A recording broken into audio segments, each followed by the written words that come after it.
Genesis chapter 31. Jacob heard that Laban's sons were saying, "Jacob has taken everything our father owned, and has gained all this wealth from what belonged to our father." And Jacob noticed that Laban's attitude toward him was not what it had been.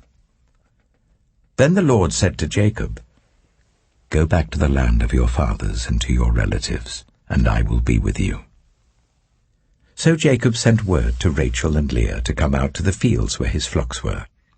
He said to them, "I see that your father's attitude towards me is not what it was before, but the God of my father has been with me. You know that I've worked for your father with all my strength, yet your father has cheated me by changing my wages 10 times. However, God has not allowed him to harm me. If he said, 'The speckled ones will be your wages,' then all the flocks gave birth to speckled young. And if he said, 'The streaked ones will be your wages,' then all the flocks bore streaked young. So God has taken away your father's livestock and has given them to me. In breeding season I once had a dream, in which I looked up and saw that the male goats mating with the flock were streaked, speckled, or spotted. The angel of God said to me in the dream, 'Jacob.' I answered, 'Here I am.' And he said, 'Look up and see that all the male goats mating with the flock are streaked, speckled, or spotted, for I have seen all that Laban has been doing to you. I am the God of Bethel, where you anointed a pillar and where you made a vow to me. Now leave this land at once and go back to your native land.' Then Rachel and Leah replied, 'Do we still have any share in the inheritance of our father's estate? Does he not regard us as foreigners? Not only has he sold us, but he has used up what was paid for us. Surely all the wealth that God took away from our father belongs to us and our children. So do whatever God has told you.' Then Jacob put his children and his wives on camels, and he drove all his livestock ahead of him along with all the goods he had accumulated in Paddan Aram, to go to his father Isaac in the land of Canaan. When Laban had gone to shear his sheep, Rachel stole her father's household gods. Moreover, Jacob deceived Laban the Aramean by not telling him he was running away. So he fled with all he had, crossed the Euphrates River, and headed for the hill country of Gilead. On the 3rd day, Laban was told that Jacob had fled. Taking his relatives with him, he pursued Jacob for 7 days and caught up with him in the hill country of Gilead. Then God came to Laban the Aramean in a dream at night and said to him, "Be careful not to say anything to Jacob, either good or bad." Jacob had pitched his tent in the hill country of Gilead when Laban overtook him, and Laban and his relatives camped there too. Then Laban said to Jacob, "What have you done? You've deceived me, and you've carried off my daughters like captives in war. Why did you run off secretly and deceive me? Why didn't you tell me, so I could send you away with joy and singing to the music of tambourines and harps? You didn't even let me kiss my grandchildren and my daughters goodbye. You've done a foolish thing. I have the power to harm you. But last night the God of your father said to me, 'Be careful not to say anything to Jacob, either good or bad.'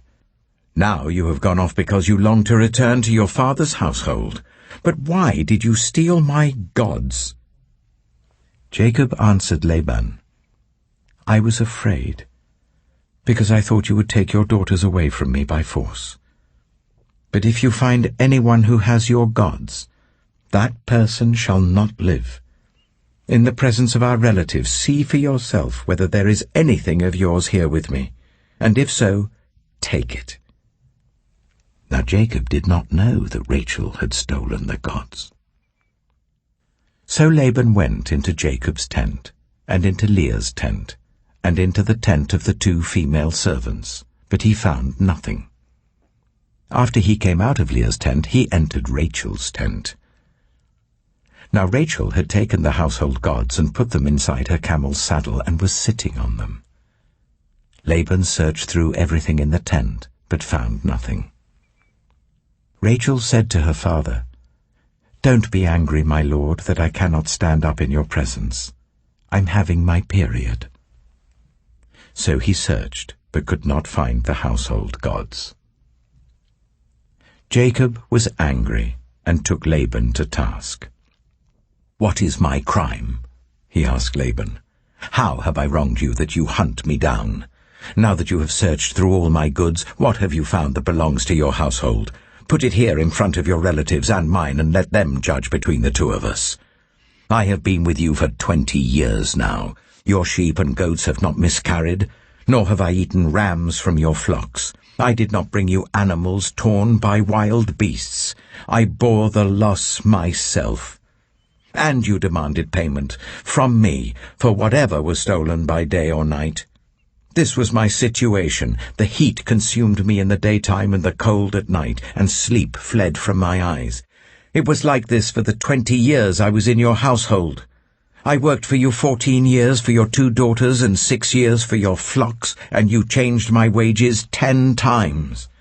If the God of my father, the God of Abraham, and the fear of Isaac had not been with me, you would surely have sent me away empty-handed. But God has seen my hardship and the toil of my hands, and last night he rebuked you." Laban answered Jacob, "The women are my daughters, the children are my children, and the flocks are my flocks. All you see is mine. Yet what can I do today about these daughters of mine, or about the children they have borne? Come now, let's make a covenant, you and I, and let it serve as a witness between us." So Jacob took a stone and set it up as a pillar. He said to his relatives, "Gather some stones." So they took stones and piled them in a heap, and they ate there by the heap. Laban called it Jegar-sahadutha, and Jacob called it Gilead. Laban said, "This heap is a witness between you and me today." That is why it was called Gilead. It was also called Mizpah, because he said, "May the Lord keep watch between you and me when we are away from each other. If you ill-treat my daughters, or if you take any wives besides my daughters, even though no one is with us, remember that God is a witness between you and me." Laban also said to Jacob, "Here is this heap, and here is the pillar I have set up between you and me. This heap is a witness, and this pillar is a witness, that I will not go past this heap to your side to harm you, and that you will not go past this heap and pillar to my side to harm me. May the God of Abraham and the God of Nahor, the God of their father, judge between us."